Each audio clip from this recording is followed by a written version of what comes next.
नमस्कार विद्यार्थियों, आप सभी का स्वागत है। देखिए विद्यार्थियों, पिछली कक्षा में हमने पढ़ा था कि किस प्रकार से एरोमेटिसिटी प्रदर्शित हो रही थी और आज हम पढ़ने वाले हैं कि किस प्रकार से मेथड ऑफ प्रिपरेशन के माध्यम से अपन पायरोल का सिंथेसिस कर रहे हैं। पूर्व कक्षा में हमने जाना था कि किस प्रकार से पायरोल हम बना रहे थे, यानी कि जो पोल नोड सिंथेसिस है जिसके माध्यम से अपन किसका संश्लेषण कर रहे थे, पायरोल का संश्लेषण कर रहे थे। हमें पता है कि यहाँ पे साइक्लिक कंडेंसेशन रिएक्शन होती है जिसके दौरान मोस्टली रूप से जो छोटे मॉलिक्यूल्स हैं वो क्या होते हैं, इस रिएक्शंस के दौरान बाहर निकलते हैं। तो यहाँ पे देखिएगा, हमने रिएक्शन पिछली कक्षा में हम पढ़ चुके थे, तो आज पढ़ेंगे हम उसकी मैकेनिज्म को। तो देखिए मैकेनिज्म किस प्रकार से अपन यहाँ पे करते हैं उसके ऊपर हम यहाँ पे चर्चा करते हैं। तो देखिए मैकेनिज्म को समझते हैं। यहाँ पे हमें पता है कि यहाँ पे हमने क्या लिया था, 1,4 डाई कीटोन को लिया था। तो इस प्रकार से ये 1,4 डाई कीटोन हो गई। प्रत्येक बात को आप ध्यान से बारीकी से समझते हुए चलिएगा। इसकी अभिक्रिया हम करा रहे थे किसके साथ में, अमोनिया के साथ में या NH3 के साथ में। तो देखिए सबसे पहले देखिए यहाँ पे कार्बन है और यहाँ पे ऑक्सीजन है। इसी प्रकार से यहाँ पे कार्बन है और यहाँ पे ऑक्सीजन है। तो मोस्टली रूप से यहाँ पे देखिए क्या होगा, सबसे पहले बॉन्ड क्लीवेज होगा, जबकि यहाँ पे देखिए मोर इलेक्ट्रोनेगेटिव एटम ऑक्सीजन है, जिसके कारण यहाँ पे कौन से टाइप का बॉन्ड क्लीवेज होगा, हेटेरोलाइटिक टाइप का बॉन्ड क्लीवेज होगा, जिसके माध्यम से ये बॉन्ड के इलेक्ट्रॉन किधर शिफ्ट हो जाते हैं, ऑक्सीजन की तरफ शिफ्ट हो जाते हैं, जिससे इस कार्बन पे आ जाता है पॉजिटिव चार्ज और इस ऑक्सीजन पर आ जाता है नेगेटिव चार्ज। तो अब देखिए आने वाला जो न्यूक्लियोफाइल है ये किसके ऊपर आक्रमण कर देगा, इस कार्बन के ऊपर आक्रमण कर देगा। तो देखिए नेक्स्ट जो स्ट्रक्चर होगी किस प्रकार से होगी, जैसे ये लोन पेयर के द्वारा माध्यम से बॉन्ड बनाएगा तो नाइट्रोजन पर कौन सा चार्ज जनरेट हो जाता है, पॉजिटिव चार्ज जनरेट हो जाता है। अपन इस स्ट्रक्चर्स को अपन इस प्रकार से बनाएंगे। देखिए बाकी पोर्शन ऐसे की ऐसे रखेंगे इस प्रकार से।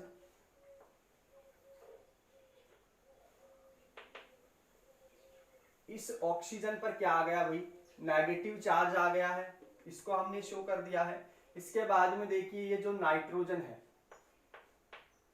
यहाँ पे ये नाइट्रोजन को मैं खोल के लिख देता हूं इस प्रकार से। ये तीनों हाइड्रोजन यहाँ पे संलग्न है, इस बॉन्ड ने यहाँ पे इस लोन पेयर्स ने यहाँ पे बॉन्ड बनाए, जिसके कारण से इस नाइट्रोजन पर कौन सा चार्ज जनरेट हो जाता है, पॉजिटिव चार्ज जनरेट हो जाता है। यानी स्टेबल कंडीशन हो गई। तो तुरंत क्या होगा, यहाँ से एक हाइड्रोजन का मॉलिक्यूल्स अपने इलेक्ट्रॉनों को रिलीज करके इसके पॉजिटिव चार्ज को खत्म करके यहाँ से H+ के रूप में निकलेगा, और ये जो H+ है वो कहाँ पे संलग्न हो जाएगा, इस ऑक्सीजन पर जहाँ पे नेगेटिव चार्ज है, तो ये यहाँ पे अटैच्ड हो जाएगा। तो हमारी जो नेक्स्ट स्ट्रक्चर हमें प्राप्त होगी वो किस प्रकार से होगी, अपन इस प्रकार से बना सकते हैं इसको। ये डबल बॉन्ड इस ऑक्सीजन को इस प्रकार से, तो यहाँ पे देखिए ये ऑक्सीजन है। अब मैं इस ऑक्सीजन को उधर बना देता हूँ। देखिए ये ऑक्सीजन हो गया और ये हाइड्रोजन यहाँ पे OH समूह के रूप में यहाँ पे अटैच्ड हो गया। जबकि यहाँ पे देखिए नाइट्रोजन है, इस नाइट्रोजन की वैलेंसी अब कंप्लीट हो चुकी है। यहाँ पे क्या जनरेट हो चुका है, लोन पेयर, जबकि इसके साथ में क्या संलग्न है, 2 हाइड्रोजन यहाँ पे संलग्न है इस प्रकार से। आगे देखिए जिस प्रकार से हमने यहाँ पे आक्रमण करवाया था इस न्यूक्लियोफाइल का, उसी प्रकार से यहाँ पे होगा। तो ये बॉन्ड का यहाँ पे हेटेरोलाइटिक प्रकार का बॉन्ड क्लीवेज होगा, जिसके कारण से इस कार्बन पर पॉजिटिव चार्ज, इस ऑक्सीजन पर नेगेटिव चार्ज जनरेट होगा, जिससे आसानी से ये जो न्यूक्लियोफाइल है वो कहाँ पे आक्रमण कर देगा, इस कार्बन के ऊपर, जिसके कारण से बॉन्ड के इलेक्ट्रॉन इधर शिफ्ट होने के कारण ऑक्सीजन पर कौन सा चार्ज जनरेट हो जाएगा, नेगेटिव चार्ज जनरेट हो जाएगा। मैं इस स्ट्रक्चर्स को यहाँ पे बना देता हूं। ये ऑक्सीजन के ऊपर कौन सा चार्ज जनरेट हो गया, नेगेटिव चार्ज। यहाँ पे देखिए अपन यदि इस स्ट्रक्चर को इस प्रकार से बनाना चाहें तो देखिए ये ऑक्सीजन पर कौन सा चार्ज जनरेट हो गया, नेगेटिव चार्ज। ये बॉन्ड बन गया, लोन पेयर ने यहाँ पे बॉन्ड का फॉर्मेशन कर लिया। ये नाइट्रोजन हो गया, इसे हाइड्रोजन यहाँ पे 2 हाइड्रोजन संलग्न हो गई, लोन पेयर के डोनेट के कारण यहाँ पे पॉजिटिव चार्ज जनरेट हो गया। ये बॉन्ड ऐसे की ऐसे है और यहाँ पे OH ग्रुप इस प्रकार से। तो यहाँ पे देखिए अब क्या होगा, यहाँ पे नेगेटिव है, यहाँ पे पॉजिटिव है, तो ये बॉन्ड के इलेक्ट्रॉनों को इधर इसको त्यागेगा नाइट्रोजन को, जिससे यहाँ से ये H+ के रूप में बाहर निकलेगा, और ये H+ है जिस ऑक्सीजन नेगेटिव के ऊपर आक्रमण करके ये OH समूह के अंतर्गत कन्वर्ट हो जाता है इस प्रकार से। ये नाइट्रोजन हो गया इस प्रकार से। तो यहाँ पे देखिए ये लोन पेयर हो गया, यहाँ पे ये दोनों हाइड्रोजन OH समूह है यहाँ पे इस प्रकार से। क्या हमें अभी तक क्या पाइरोल प्राप्त हुआ है? क्या नहीं हुआ है। अब देखिए हमें पता है पाइरोल में क्या होते हैं, दो डबल बॉन्ड होते हैं। मैं यहाँ पर, यहाँ तक आप उतारिएगा, फिर मैं यहाँ पे या फिर मैं इस रिएक्शन को बाकी को ऊपर बना देता हूं। देखिए आप यूं समझिएगा।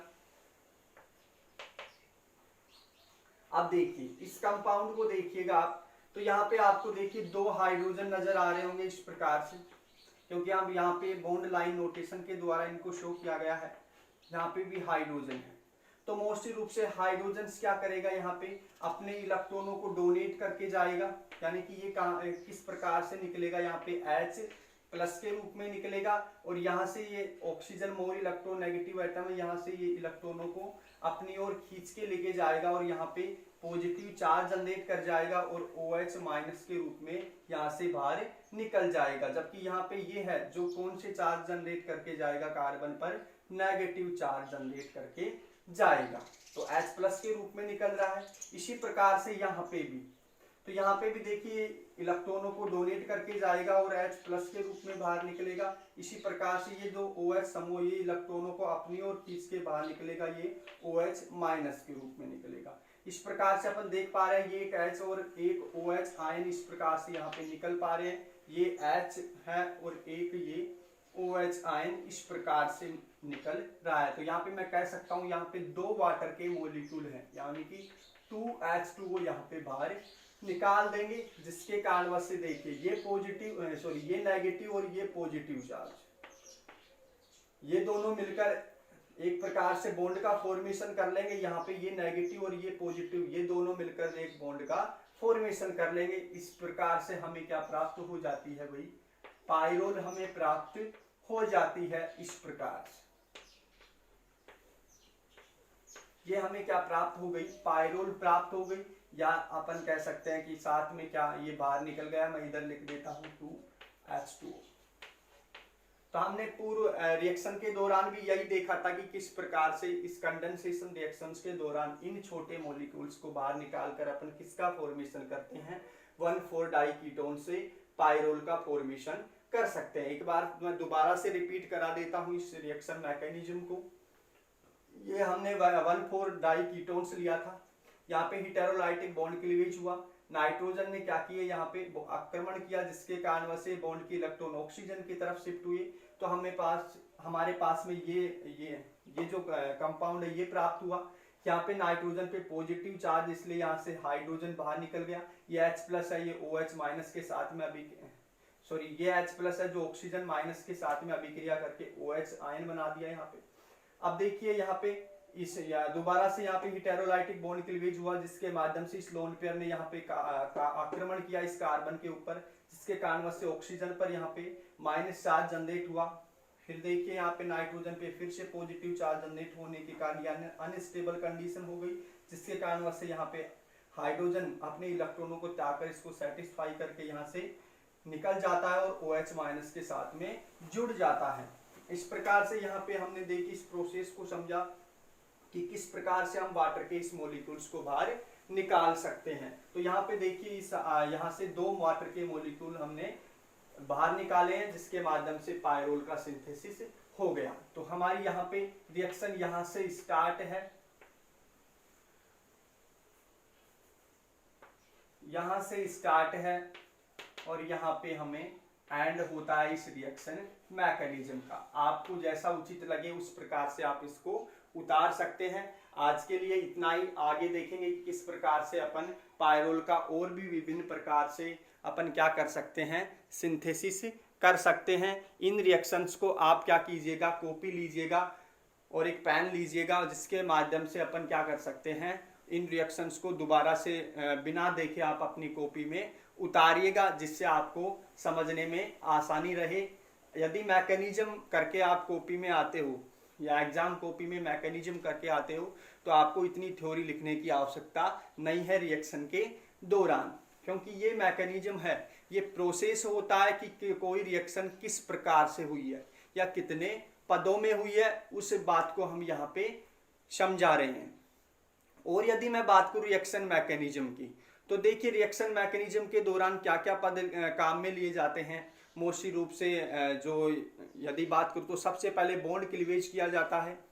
फिर यहाँ पे बात करूँ तो फिर जो भी इंटरमीडिएट हैं उनके बारे में बात की जाती है और उनके स्थायित्व की बात की जाती है। उसके बाद में यदि मैं बात करूं तो जो भी इफेक्ट लगते हैं या इलेक्ट्रॉनों का विचलन होता है किस प्रकार से हो रहा है, अपन उनके ऊपर चर्चा करते हैं। तो ये रिएक्शन के दौरान ये पद होते हैं कि रिएक्शन कितने पदों में किस प्रकार से संपन्न हो रही है। ये जानकारी कौन देता है भाई? रिएक्शन मैकेनिज्म देता है कि किस प्रकार से यहाँ पे हमें मैं आशा करता हूं कि आप सभी को ये रिएक्शन मैकेनिज्म समझ में आई होगी, और फिर भी नहीं आती है तो वीडियो को एक बार रिपीट करके आप देख सकते हैं। आज के लिए इतना ही, धन्यवाद।